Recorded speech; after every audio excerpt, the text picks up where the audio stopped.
Bonjour à tous et bienvenue sur Mosaïque. Semaine de 4 jours ou de 4 jours et demi, c'était la grande interrogation de la rentrée pour les écoliers et leurs parents bien sûr, mais aussi pour les maires des communes et les structures qui gèrent les périscolaires. On en parle aujourd'hui avec Sonia Bure, maire du Val-de-Guéblange. Bonjour. Bonjour. Sur ce plateau, il y a aussi le maire d'Ilsprich, Armand Gillet. Bonjour. Bonjour. Et puis le périscolaire, eh bien, c'est le cœur de métier de l'Opale. Pierre Boesch, vous participez à cette émission en tant que directeur pédagogique de l'Opale. Bonjour. Bonjour. Et merci bien sûr à tous les trois d'être avec nous aujourd'hui, puisque Sandrine aussi est là, fidèle au poste pour la question du jour. Coucou. Salut. Mais on va d'abord dans les cuisines du lycée Simon-Lazare pour voir en direct Mathieu Otto qui s'entraîne pour le Bocuse d'Or dans les conditions de l'épreuve. Guillaume Dumontail est sur place et il va pouvoir nous en dire plus. Quand ? Et oui Julia, effectivement, derrière moi se trouve Mathieu Otto, seconde cuisine au restaurant Saint-Walfried. Il se prépare dans les conditions réelles de l'épreuve à participer à la finale nationale du concours du Bocuse d'Or. Il y en a pour 5 heures de préparation. Ce sera sa deuxième participation. En 2015, il avait fini 3e de l'épreuve et compte bien faire mieux cette année. Mieux, ça veut dire quoi? Tout simplement remporter la finale nationale, puis participer à la finale européenne et ainsi se qualifier pour la finale mondiale. Nous aurons l'occasion tout à l'heure de nous entretenir avec Mathieu, pas tout de suite parce qu'il est en pleine préparation, mais cette interview sera réalisée dans le cadre d'un reportage diffusé prochainement sur Mosaïque. Voilà, donc reportage plus complet demain. Le concours du Bocuse d'Or, en revanche, on ne pourra pas le filmer, les droits sont réservés, mais on vous donnera bien sûr le résultat. En attendant, voici l'info du jour en 60 secondes. Smart, tout électrique pour la Fortwo et un modèle Mercedes produit à Ambar. C'est une excellente nouvelle pour l'agglo de Sarreguemines. Daimler annonce une accélération de son programme électrique. La Fortwo passera au tout électrique d'ici 2020. De plus, le site devient un centre de compétences et de référence pour la production de toutes les pré-séries et prototypes de la gamme de véhicules Mercedes. Dès 2019, on assemblera à Ambar un modèle de Mercedes pour l'instant non communiqué. Mobilisation mitigée contre la loi travail hier. Ils étaient près de 2000 à Metz, plus de 200 000 en France. Les uns diront peu, les autres diront que c'est un bon début. Zetin investit dans la vie sociale et culturelle. Au départ, il n'était question que de rénovation. Aujourd'hui, c'est un vaste chantier de réaménagement et d'extension qui débute. La salle socio-culturelle sera agrandie, la cuisine refaite et la bibliothèque relocalisée. 350 000 € sont investis dans 9 mois de travaux. Le nouveau fond mobile de la piscine en cours d'installation. Ce plancher de 15 tonnes doté d'un revêtement en polypropylène est en cours d'installation. Il sera opérationnel pour la réouverture du complexe nautique le 21 septembre prochain. Les sénateurs de Moselle seront élus le 24 septembre. Ces élections ne sont guère populaires et pour cause, le travail du sénateur est peu connu. En Moselle, 5 sièges sont à pourvoir. L'élection est faite par les grands électeurs au nombre de 2910. Ce sont essentiellement des délégués des conseillers municipaux, des députés et des conseillers généraux. Sandrine, je te reproche régulièrement de n'annoncer que des mauvaises nouvelles dans ta météo. Cette fois, c'est carrément un avis de tempête. Alors justement, non, c'est pas un avis de tempête, c'est juste des fortes pluies et des grandes rafales de vent, mais on ne peut pas qualifier ça de tempête. Mais ouais, je vous en dis plus dans la météo. Mais quand même, hein, regardez. Avec le Crédit Mutuel, partenaire des grands événements sportifs.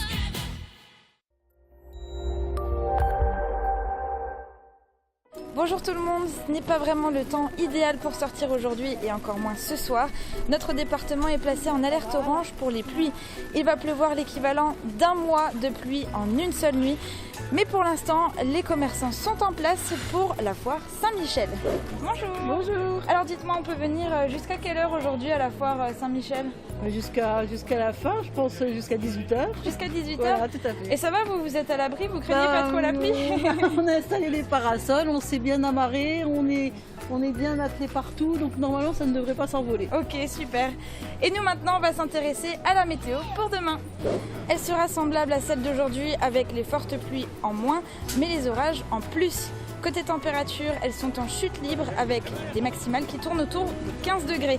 Demain, nous sommes le jeudi 14 septembre et nous fêtons les maternes. Le soleil nous accompagnera de 7h07 à 19h46. Et moi, je vous retrouve dans un instant au sec pour la question du jour.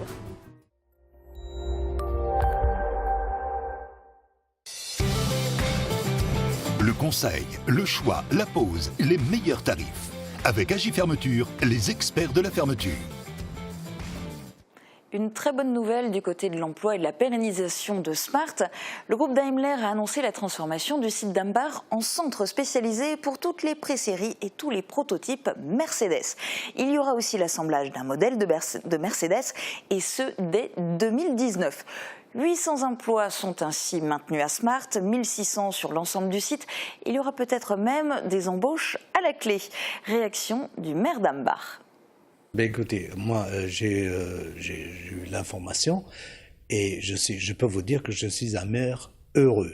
Je suis comblé et vraiment ravi de cette nouvelle pour la simple raison, d'une part pour les gens qui travaillent là-bas, d'autre part pour toute la région, le secteur, pour la casque et pour la commune, évidemment. Vous vous doutez bien que là, on savait que rien n'est jamais acquis. Or, le site, là, pour le moment, on est sûr pratiquement qu'il est pérennisé pour un bon moment. Voilà, donc je suis très heureux. À Zétain aussi, le maire est heureux. Pour d'autres raisons, de gros chantiers sont en cours. Tout est parti d'une remise aux normes des cuisines pour finir par tout réaménager. La salle socio-culturelle de Zétain est en plein travaux d'extension. Une partie du parking sera investie pour agrandir la salle et y déplacer la bibliothèque et les cuisines. Les associations auront également enfin un local pour ranger le matériel. Toutes les explications dans ce reportage de Marie Lorenz. Le projet était dans les cartons depuis plusieurs années. Les travaux d'extension de la salle socio-culturelle de Zétain ont enfin démarré. Au départ, ce projet concernait uniquement la remise aux normes des cuisines. Après réflexion et au vu du manque de place dans la salle actuellement, la municipalité a préféré investir cet argent dans son extension. On a regardé combien coûtait le mètre carré à l'extérieur de cette salle. On a vu qu'on pouvait déplacer notre cuisine dans cette extension. Donc l'emplacement où il y a les cuisines actuellement vont pouvoir être de la réserve pour ranger nos tables, nos chaises, pour pouvoir ranger le matériel des associations. Et puis c'est greffé là-dessus la mise aux normes de tous les espaces pour les ERP. Et notamment était concernée notre bibliothèque. La bibliothèque est située à l'arrière de la salle. Pour y accéder, il faut monter quelques marches. Alors plutôt qu'une simple remise aux normes pour permettre l'accès aux personnes à mobilité réduite, la bibliothèque aura droit à un tout nouvel espace. Elle sera créée à l'avant de la salle socioculturelle et visible dès l'entrée du village. On voit cette façade qui est là, elle va disparaître. Il y aura 2 ouvertures dans cette façade. On a l'extension qui va venir de ce côté-là. Et donc on pourra accéder de l'extérieur ou de l'intérieur, soit à la bibliothèque, soit aux cuisines. Plus qu'une extension, c'est donc tout un réaménagement de la salle qui va être fait. Le coût des travaux s'élève à 350 000 €, financé à hauteur de 120 000 € par la ville de Zétain et avec des aides du département, de l'État et de la casque. Les habitants et les associations devraient pouvoir profiter pleinement de leur nouvelle salle dans 9 mois. On retourne à Veulflin comme chaque jour depuis le début de la semaine pour poursuivre la visite de l'éolienne. Aujourd'hui, Franck Pau nous conduit dans la nacelle, puis dans la salle des machines. C'est là que le mouvement des pales est transformé en courant électrique. Regardez. Donc là, nous arrivons sous le niveau de la nacelle. Là, vous voyez la liaison mécanique entre la nacelle qui tourne et la tour qui est fixe. Et ce que vous voyez là, c'est des étriers de frein. Comme sur une voiture, il y a un grand frein à disque, qui est celui-là. Et donc la nacelle, elle est tenue par la pression hydraulique exercée sur les étriers de frein. Donc à chaque mouvement de nacelle, il faut d'abord ouvrir ces freins tournez la nacelle dans le vent, refermez les freins. Donc au-dessus de nous, la nacelle avec le multiplicateur et la génératrice, nous avons un poids quand même de 80 tonnes à tenir au bout de la tour. Bien vous tenir à l'échelle, j'ouvre la trappe et je monte. Donc là, bienvenue dans la salle de machine. Nous nous trouvons donc à 80 mètres au-dessus du sol, dans la nacelle de cette éolienne. Nous nous trouvons ici sur le tunnel de l'arbre long, avec le palier principal qui tient le rotor, avec les pales. Nous avons ici le multiplicateur, qui est la pièce maîtresse de la machine, qui donc doit transmettre la vitesse du rotor de 12 tours minute maximum sur 1200 tours minute pour entraîner la génératrice que vous voyez là-bas au fond. Le poids du multiplicateur est à peu près de 30 tonnes. Donc là, si vous voulez, on peut monter sur le toit pour prendre la vue. Ok, on y va. Je vais aller devant et après vous passez la caméra et après vous me suivez, je vous dirai quoi faire. Et la meilleure vue, ce sera demain. Demain, le maire de Veulflin sera aussi sur ce plateau pour dresser le bilan de 5 ans d'éoliennes dans sa commune. Mais pour le moment, c'est l'heure de la question du jour. Ça y est, la saison culturelle de Sarreguemines va démarrer. Alors la programmation est déjà calée pour toute l'année, mais si vous pouviez faire votre propre programmation, qui est-ce que vous aimeriez voir se produire sur la scène de l'Hôtel de Ville? Alors toi Sandrine, t'aimerais voir qui ici à Sarreguemines? Alors moi, si c'était un humoriste, je pense que j'aimerais vachement voir Gad Elmaleh à Sarreguemines. Et toi? Alors moi, plutôt musique, j'aimerais bien voir Jane ou encore Big Flo et Oli, pourquoi pas? C'est clair, ça serait vraiment super. Bah en tout cas, dites-nous ce que vous en pensez et qui vous aimeriez voir et on regardera tout ça dans vos commentaires. Alors Sandrine, quels seraient les artistes programmés à Sarreguemines si c'était nos internautes qui faisaient la programmation? Eh bien, on pourrait croiser du beau monde. Il y a Isabelle qui nous propose Indochine. Chantal nous propose un peu de blues avec Ryan McGarvey ou même Joe Bonamassa. Guillaume, lui, nous propose les French Fuse. Alors, je ne sais pas si vous les connaissez. En fait, c'est un duo. C'est un duo français. Ils ont toujours un bonnet sur leur tête, des lunettes de soleil. Et en fait, eux, leur kiff, c'est de reprendre des bruits du quotidien ou des sons du quotidien. Et là, leur composition la plus célèbre, c'est un mix de 35 jingles pubs en fait qui sont assemblés ensemble pour faire une musique. C'est vraiment super cool. Ça a été vu plus de 5 millions de fois sur Facebook. Enfin voilà. Bon après, moi, je suis pas très objective à partir du moment où on porte un bonnet. Moi, je suis très fan. Donc voilà. En tout cas, Julien, lui, rêve de voir Nirvana en live sur la scène de l'Hôtel de Ville. Donc là, ça va être un petit peu compliqué. Et Patrick nous propose Jokla. C'est un artiste que vous avez pu rencontrer dans notre émission Face à moi. Ça ferait une sacrée programmation, dis donc. C'est clair. Est-ce qu'il y a eu des propositions aussi concernant des humoristes? Tout à fait. Il y a Betty qui nous propose Jérémy Ferrari, qui a été connu grâce à l'émission On ne demande qu'à en rire. Il y a Séverine qui nous propose Jean-Philippe Janssen. Et du coup, j'ai découvert qu'il passe le mois prochain à Woustvillers. Et enfin, Yann fait un clin d'œil à sa troupe puisqu'elle nous propose le théâtre du jeudi. Théâtre du jeudi qui a déjà été programmé dans le cadre de la saison culturelle et notamment l'année dernière avec sa pièce Les Passants. Et bien merci beaucoup Sandrine. Avec plaisir. À demain. Dans un instant, on parle comme promis de rythme scolaire, d'organisation, de changement et de périscolaire. À tout de suite.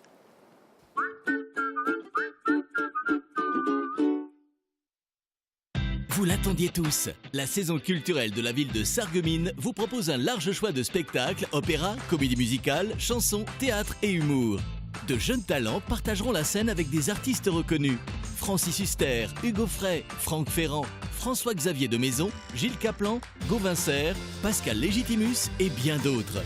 Tout un programme à découvrir sur www.sarreguemines.fr. Abonnement en mairie à partir du 12 septembre. Les cloches du hameau chantent dans nos campagnes. Et ça qui se chante bien, hein? C'est de la bombe, bébé. Le son du chalumeau et quel... Restez dans le coup avec la passion de l'audition. Festivité, une équipe au service de la fête. Festivité, festivité, des idées toutes faites.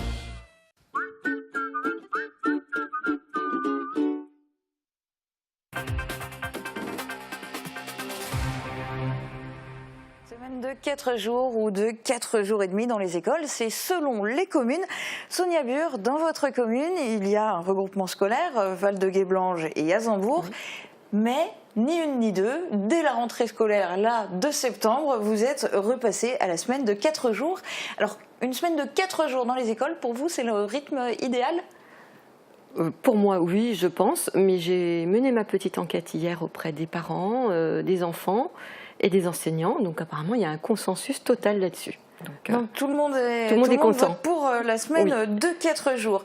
Ceci dit, à Ilsprich, Armand Gillet, vous venez de passer en regroupement scolaire et chez vous, enfants et enseignants continuent à aller à l'école 4 jours et demi par semaine. Est-ce que vous, personnellement, vous y tenez à ce rythme de 4 jours et demi d'école ? Bon, pour l'instant, on est resté au rythme de 4 jours et demi, vu qu'on a eu le regroupement avec Remerin. Donc, dans un premier temps, il fallait mettre tout ça en place et revenir dans la précipitation à 4 jours.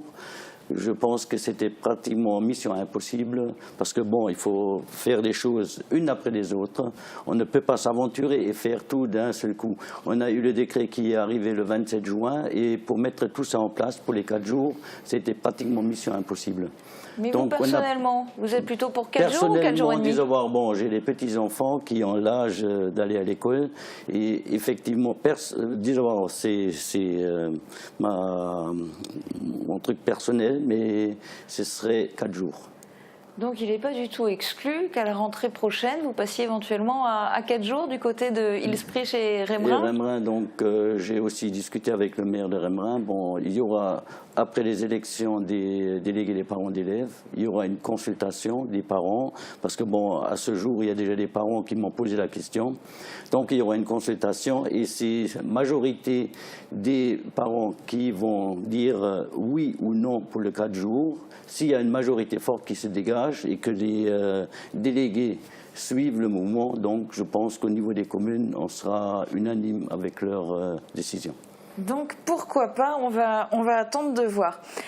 Du côté du périscolaire, les enfants y arrivent alors souvent pour déjeuner, mais aussi après l'école, quand ils sont peut-être un petit peu plus fatigués. Pierre Bachevou, en tant que directeur pédagogique de l'Opale, qui gère donc des périscolaires dans plusieurs communes du secteur, du coup aussi bien des écoles qui sont restées à la semaine de 4 jours et demi que des écoles qui sont repassées à la semaine de 4 jours. Est-ce que vous constatez une différence en termes de fatigue chez les enfants selon le rythme de leur école ? C'est totalement spécifique au lieu, aux équipes d'enseignants, aussi à l'organisation familiale. On peut effectivement invoquer la fatigue pour justifier des retours à 4 jours. On peut aussi rappeler que les enfants étaient fatigués par avant. Voilà, c'est un peu réducteur d'être simplement sur le degré de fatigue de l'enfant, puisque les enseignants, pour ceux qui travaillent notamment à Remerin, où il y a une grosse semaine de 4 jours et demi avec un projet territorial qui a du sens, avec des activités qui sont proposées en cohérence avec le projet d'école, les enseignants sont mitigés dans la mesure où les enfants étaient déjà à l'époque fatigués et le sont aussi aujourd'hui. Donc, oui et non. Oui, les enfants de maternelle, effectivement, on ne leur a pas demandé de s'adapter facilement aux 4 jours et demi. Il aurait peut-être été intéressant de réfléchir à la distinction entre les petits et les plus grands. Ça me paraît, moi, évident. Après, le rythme de la semaine, 4 jours et demi, doit aussi se prendre d'un point de vue annuel, où globalement, les périodes de cette semaine de classe faisait consensus, mais sur les 2 dernières années, on a eu aussi droit à des périodes de 11 semaines de classe, comme l'année dernière, où globalement, effectivement, en fin d'année scolaire, avec toute l'énergie mobilisée durant tous les mois qui précèdent, enfants, instituteurs, équipes d'animation étaient tous fatigués, même les élus, arrivés au bout de l'année scolaire sur les genoux. Donc 4 jours et demi égale fatigue, ça dépend. Il n'y a pas eu d'évaluation, pour moi, réelle et sérieuse qui permettent, parce qu'elles se sont inscrites dans la durée, de vraiment pointer la fatigue comme étant un élément important.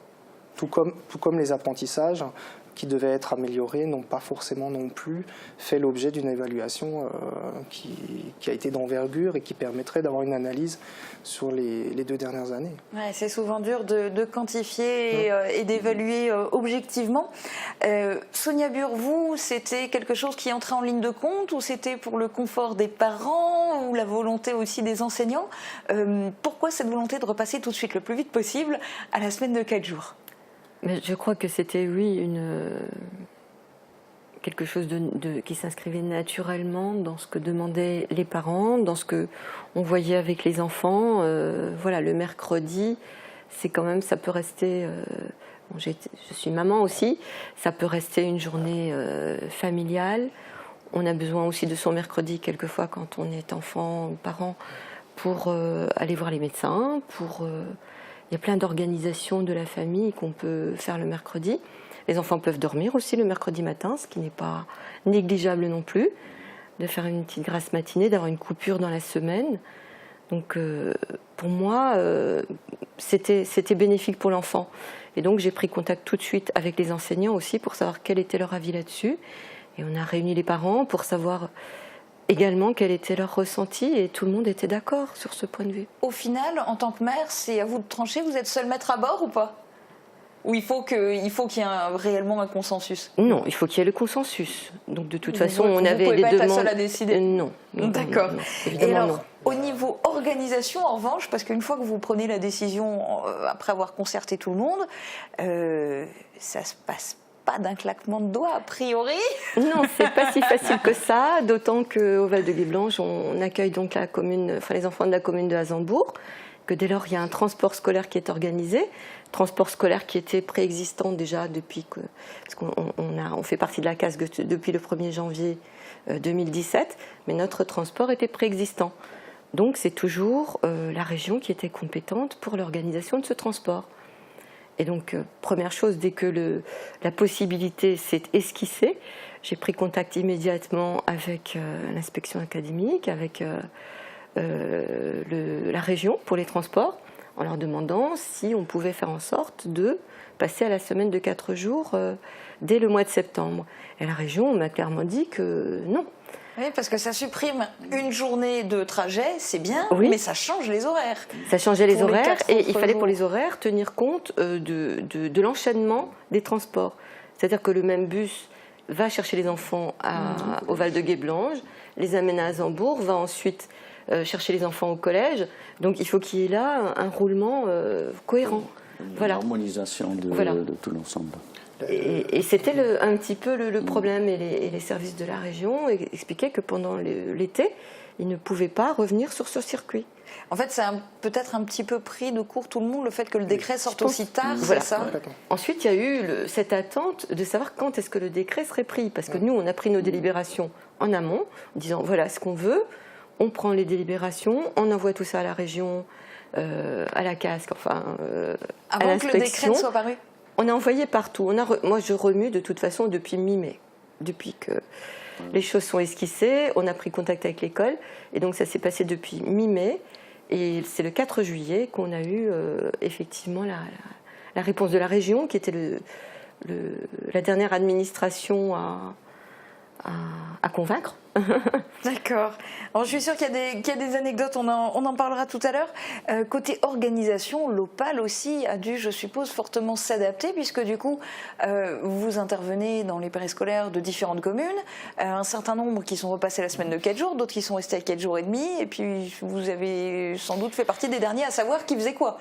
On avait déjà aussi prévenu les collectivités en disant, attendez, le mois d'été, nous, notre cœur de métier, effectivement, c'est l'accueil de l'enfant en général. Il y a la fonction périscolaire, mais il y a aussi la fonction extrascolaire, ce qu'on appelle communément les centres de loisirs d'été. Et ça, c'est la priorité, c'est tout. Au mois de juillet, c'était cette priorité-là qui était mise en avant. Et ça, très clairement, on l'a écrit, on l'a communiqué auprès des collectivités. Alors certaines avec qui on travaille depuis très longtemps et on partage le fond des choses, et bien ça se passe bien. Rembrun est l'exemple, c'est qu'on savait très bien que ça allait être compliqué, en plus avec la mise en place du RPI entre les deux collectivités. Donc ça a été malgré tout simplifié, parce qu'il y a un historique. Après, pour les autres collectivités, priorité était donnée aux accueils de loisirs d'été.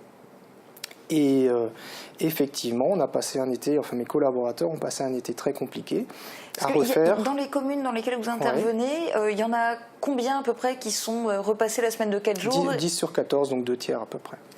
2 tiers. C'est essentiellement des communes rurales, très rurales, avec des petits effectifs scolaires, qui, parce qu'à un moment donné, pour les parents, c'est la satisfaction immédiate de pouvoir revenir à 4 jours. Pour les élus, le sentiment de pouvoir faire des économies financières, parfois réelles, parfois moins réelles. Dans certains cas, oui, effectivement, c'est réel. Pour les enseignants, c'est aussi de revenir sur certains acquis, très clairement, qui date de 2008 et qui mettait la semaine à 4 jours, donc d'être libéré le mercredi et le samedi. Après, voilà, c'est parce que en du résultat coup, ça immédiat, s'est forcément répercuté sur vos salariés. Oui, complètement. Mais en effet immédiat, on est revenu dans la zone de confort qui était celle qui était avant la réforme de 2013. Avec un petit peu, moi je dirais, l'oubli qu'au bout de la chaîne, il y a quand même des gens qui sont salariés et qui aujourd'hui, sur l'année, vont perdre, pour ceux qui travaillent le midi et le soir, 350 € par an net. Et s'ils ne l'acceptent pas, feront partie de ce qu'on appelle un plan de sauvegarde de l'emploi. Voilà, c'est pas que chez Michelin ou chez Smart qu'on est dans ce genre de situation parfois. Nous, association, on est concernés. Il y a plus de 10 salariés qui sont dans une situation de devoir ou non accepter une réduction du temps de travail. Ça a des incidences. Donc, c'est pas simple, humainement. Et ce qui est un peu regrettable à notre niveau, c'est que, étant partenaire, parfois prestataire des collectivités, charge à nous d'assumer la responsabilité du changement. Ce qui n'est pas aisé vis-à-vis des salariés qui font ce qu'on est.